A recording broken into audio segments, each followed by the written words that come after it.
일본 서기 이후 중국사 25사는 하상주부터 시작하려 했으나 구독자님들의 열화와 같은 요청으로 수당부터 시작하게 되었습니다. 많은 이해 부탁드리면서 지금부터 현 차이나에 이식된 중국사 25사가 모두 우리의 역사였다는 것을 밝혀드리겠습니다. 중국사 25사의 시원인 하상주와 초안대전, 삼국지, 위진남북전은 이미 준비가 되어 있으니 시간을 모아서 수당 이후 송원과 명청의 연재 이후 바로 공개하는 것으로 준비하겠습니다.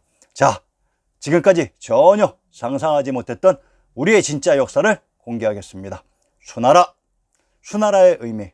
수나라는 우리의 인식 속에서 현 차이나에 있었다고 하는 적의 개념으로 자리 잡고 있지만 실상은 우리가 가장 빨리 받아들여야 할 우리 땅에 있었던 우리의 역사입니다.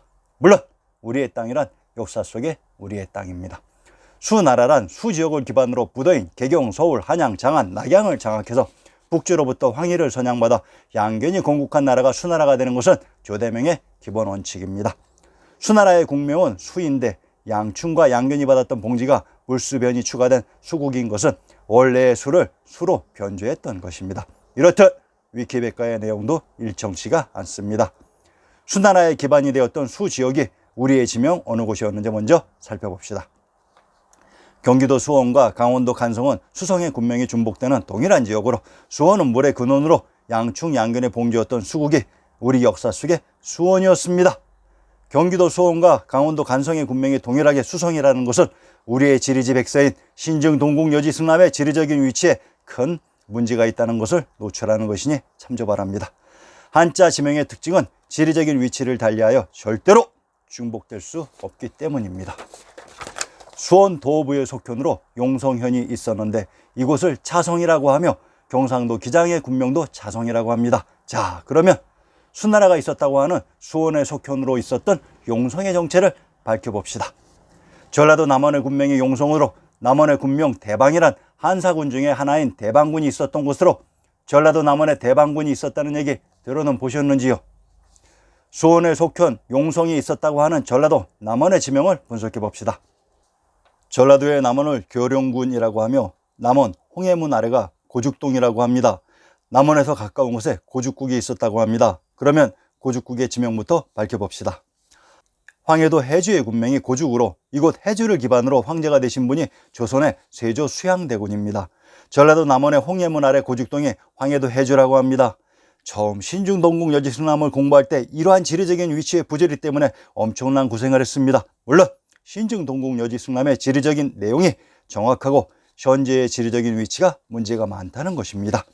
전라도 남원이 교룡군이라고 했으니 이곳에 있는 성인 교룡성이 됩니다. 이 교룡성을 찾아봅시다. 교룡이란 황제의 표식으로 누구나 사용할 수 있는 상징이 아닙니다. 만약 누군가 이 교룡 표시를 사용한다면 삼족을 멸하는 벌을 받습니다. 조선의 개국공신 봉화백 정도전이 팔경시를 지어 바쳤는데 원 제목은 신도 팔경의 시를 올리다입니다. 그중 제2수를 인용합니다. 서울에도 성을 철옹성이라고 합니다. 정도전의 시 신도란 새로운 울타리인 서울을 새 신자를 사용해 한자로 음차한 것이 신한 신도라고 했습니다. 고전 번역원의 다산신문집 제3권 윤남구에게 써서 붙이다를 인용합니다. 도성인 서울의 철옹성이 화성부에 있었다고 합니다. 그리고 과간인 것은 이 철옹성을 전라도 남원에 있었던 교룡이라고 합니다. 그러면 전라도 남원도 서울에 있었다는 것입니다. 더욱더 과간인 것은 이곳 화성부의 철옹성을 중국 역사 남조인 동진, 송제, 양진의 수도가 있었던 건업이라고 하며 한고조 유방의 부친을 위해 만든 고을인 신풍이라고 합니다. 자, 상기의 내용을 정리하면 수나라의 건국자 양충과 양견의 봉지가 수국인 역사 속 수원이었는데 수원의 속현이 용성이고 용성은 전라도 남원의 군명이며 한사군의 대방군이 남원에 있었고 전라도 남원을 교룡군이라고 했는데 교룡의 지명이 도성인 서울의 철옹성에 있었으며 그것이 또한 수원의 화성부라고 했던 것입니다. 처음에 신증동국 여지 승남을 대하면 어지럽습니다. 그래서 제가 교통 정리를 해주고 있는 것입니다. 신중동국 여지 승남의 역사적인 내용은 정확합니다. 그러나 문제는 역사적인 내용과 현재의 지리적인 위치가 일치하지 않는다는 것이 문제였습니다. 수원 도부의 성지를 살펴봅시다. 치성이 8인데 남쪽은 팔달문, 북쪽은 장안문, 동은 창룡문, 서는 소화문이라고 합니다. 수원 도부의 북쪽에 역사 속 장안이 위치되어 있었다고 합니다. 신증 동국여지 승남 구역본 한성부의 산천을 인용합니다.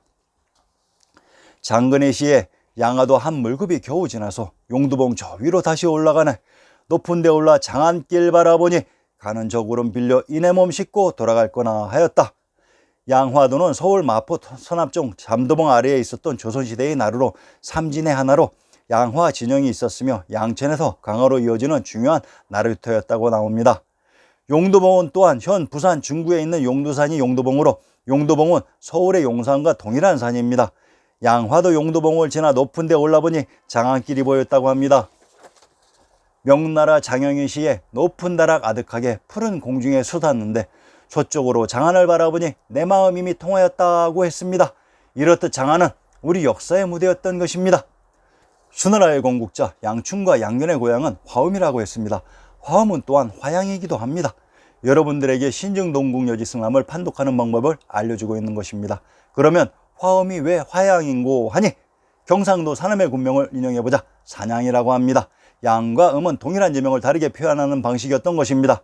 어느 건물에 햇빛이 비추면 햇빛이 있는 부분은 양이 되며 그늘진 부분은 음이 됩니다. 즉 양과 음은 같은 장소의 시각 차이였습니다. 그러면 화양의 정체를 밝혀봅시다. 화땅에 있는 양지가 화양이고 산이 화산이며 성이 화성이 됩니다. 이것을 이해하지 못하면 상기에서 수원의 화성이 경도인 서울에 있었다는 것을 이해할 수 없을 것입니다. 신증동국여지 승남에서는 서울의 삼각산을 화산이라고 했습니다. 화양에 있는 정자를 화양정이라고 합니다. 그리고 화양이 경도인 서울에 있었다고 합니다. 한 번 더 충격을 가해 보겠습니다. 경상도 경주의 신증을 인용합니다. 경상도 경주를 황도라고 합니다. 황도란 황해도 황주와 동일한 지명을 다르게 표시하는 방식으로 이곳은 지왕의 도시 고고죽국으로 경주를 또한 화산의 양지라고 합니다. 화산의 양지는 화양이고 이곳에 있는 성이 화성입니다. 이제는 경상도 경주까지 경도인 서울에 있었다고 추가되었습니다. 그러면 과연 역사 속 화양이란 무슨 의미였을까요? 화양을 역사 속의 촉이라고 합니다. 삼국지에서 유비의 촉나라가 있었던 곳이 성도인 촉이었습니다. 현재는 대륙 산악지역인 사천성이 촉으로 되어 있지만 우리의 지리지 신증동국여지 승남에서는 경도인 서울의 화산인 삼각산에 화양인 촉이 있었다고 합니다. 그리고 성도를 촉이라고 했습니다.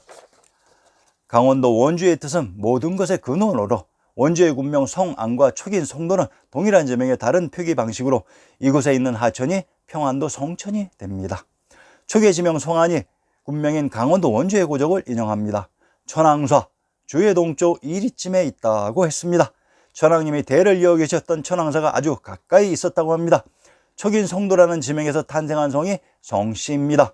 성씨는 창녕 단번으로 단번이란 창녕이 성씨가 탄생한 성도라는 얘기로 창녕의 건치 연역을 인용합니다. 자, 냉정하게 생각해 봅시다. 1000명이 모여야 넘을 수 있는 고개를 천왕제, 천왕형이라고 하는 사람도 있습니까? 천왕님들이 대를 이어 계셨던 천왕현을 이렇게 1000명이 넘는 고개로 누가 조작한 것일까요?